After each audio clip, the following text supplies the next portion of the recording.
I know I've written at least 10 editorials over the past 40 years just praising that spirit, that community spirit that lifts up so many different aspects of our community. If there is a need, there is a community organization that steps up to address it.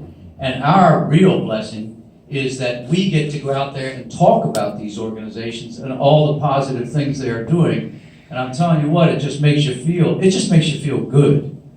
And we're very blessed to do it. I want to thank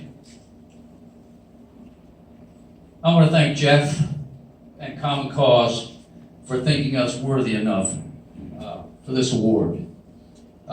Jan, Judy, the work that you all put into this was tremendous, and we're very, very honored by it all. We're very humbled, actually. Just to be, as Trish says, to be mentioned in the same words with names like Arthur Miller and Russell Peterson is tremendously humbling. John Sweeney, thanks again for all your passionate and deeply heartfelt comments about the role of the press in the society and in democracy, and how there probably has never been a greater need for that. And we, like John, would second his thoughts about please continue to support these things and be a part of the democracy.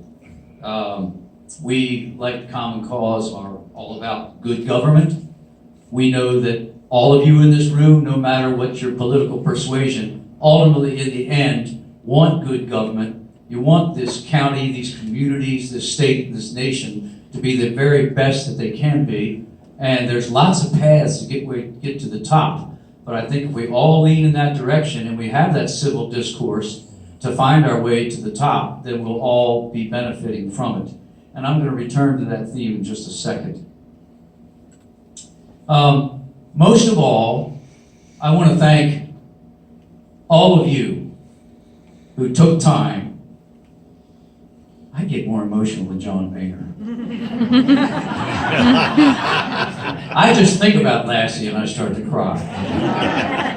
Anyway, we're very, very, very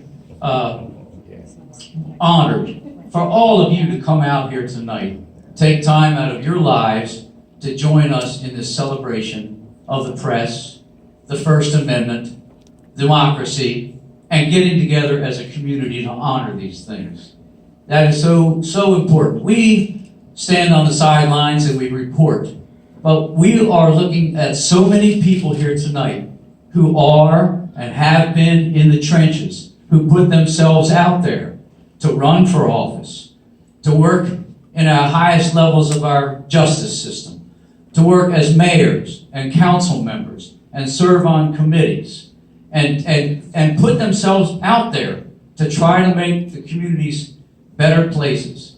And again, it is such an honor for us to have all of you and all of your initiatives to cover. It makes our job not easy, but there's always a wind blowing that we can lean ourselves into. So really, again, to all of you who do lean into it and who do believe in it so much that you want to be involved, thank you very, very much.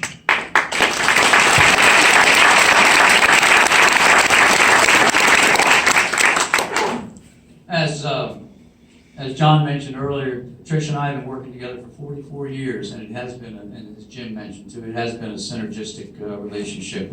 And I have to circle back very quickly to Jim. I knew Jim. I asked Jim if he would do this introduction tonight, and he didn't hesitate for a second. Jim and I have been kind of in a mutual admiration society for many, many years. And he always prepares very well, and he always does a nice job, and he did exactly as you told. He kept it sweet, he kept it succinct. Jim, thank you very much.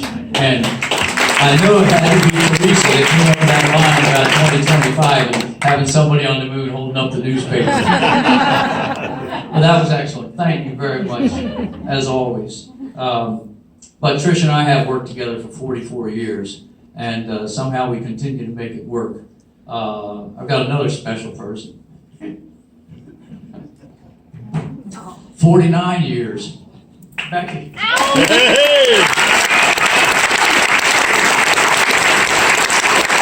I knows it's not easy putting up with newspapers, people, like I tell you. We're all over the place all the time and hearing about this and hearing about that. But Becky's very, very passionate about the press and about fairness and justice and going after things in the society. I have to tell you a real quick story. One day, probably 15 years ago, we were driving over the top of Delaware, Maryland. We rode through the downtown area of Rising Sun. Now, Rising Sun, as you may know, is a hotbed, or has been at certain different times, a hotbed of Ku Klux Klan activity. And that particular day, I think it was a Sunday afternoon, there we were riding through the middle of town, there was a circle, and there were several members of Ku Klux Klan standing out there handing out pamphlets with their white hats on. And I said, well, I'm going to pull over, I want to see what they're saying. She said, don't you dare.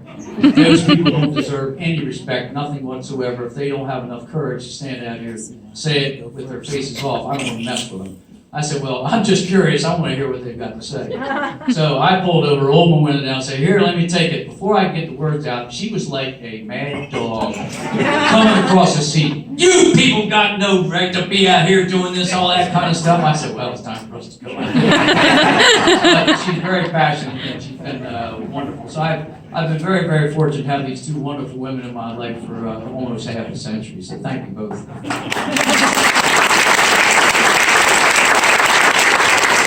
And Trish certainly has mentioned it, but I can't not say, I want all the folks that are here from the Cape Gazette, put your hands up tonight, please. Please. We're so blessed. We work with so many talented and dedicated people. It is a pleasure and an honor to be with them. And I appreciate them for everything they do throughout the year. They love this community as much as we do. They're just as passionate about it. They share our values, and again, we're very, very fortunate. You know, we are an independent newspaper. Trish and I are the sole owners of the Cape Gazette. We have no subsidies. We have no anonymity. You know who we are. You see us in the grocery stores. You see us at the events. You see us around. If you got a problem, you don't hesitate to come up and talk to us, and for that, we're most appreciative. I call this newspaper, or most newspapers, the quintessential American enterprise. We're accountable to you. It's free enterprise. We're out there. We are both a business, and we think a contributor to a healthy democracy. And we have to do a good job because we are in a free market. You folks can choose whether or not to buy or subscribe to this newspaper. You can choose whether you want to advertise in the pages of our newspaper or not. You don't have to do that. We are liable for every single word that we publish. And we do make mistakes from time to time, but I can tell you without hesitation, we never do it with malice. We're not perfect. We will make corrections quickly and try to get the record set straight because we want things to be improved by transparency and by all of us speaking honestly and openly and thoroughly about things. So we have to do a good job if we're going to be able to sustain our business, to continue to be able to publish newspapers. We have to make a profit. And so we are accountable to all of you to make this all work.